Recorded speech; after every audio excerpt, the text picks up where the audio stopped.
Welcome to this Blackpool Music School video all about the tips and tricks to get you more gigs and to make your gig run more smoothly. In this video we'll be talking about showreels. Showreels used to be a thing where you'd make a little video, sometimes this is how far I go back, on video cassettes.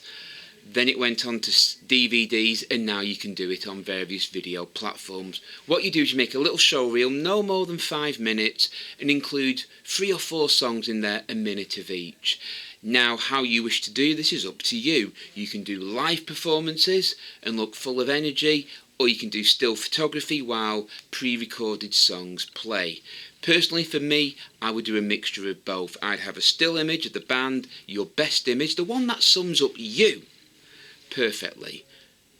You might have a comedy image where you're all smiling, you may have a look where you're all serious, or black and white or colour, it depends on you. So I'd start with that for say 25 seconds, and then after that have a moving image.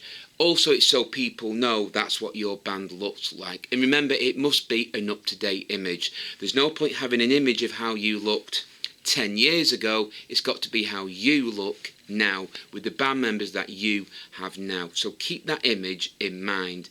Take a photograph. I mean, you can take photographs with anything today, can't you? Your camera, your phone, computers, laptops, cameras like this take still photographs. It's not that dear.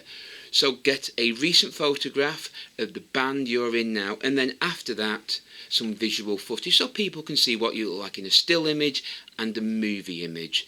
And remember, it must be entertaining.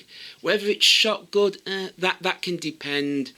Someone like me would understand that a beginning band can't afford a proper film crew, so it's going to look somewhat, I won't say amateurish, but handmade. Of course, if you're going for the big gigs and, say, bigger venues, then you need a more polished image. I'm talking about bands just starting off. And of course, on business cards and flyers and posters, put where the videos can be seen. In the old days, you had to send them to the venue. This day, you can just send a link by email. So create yourself a showreel and make sure at the bottom of the screen is the name of your band and also contact details so that people don't have to search. It's on the screen all the time. So I hope you found this video useful. If you have, please give us a thumbs up and subscribe to Blackpool Music School for more videos. Until next time, take care, keep playing, and as always, goodbye.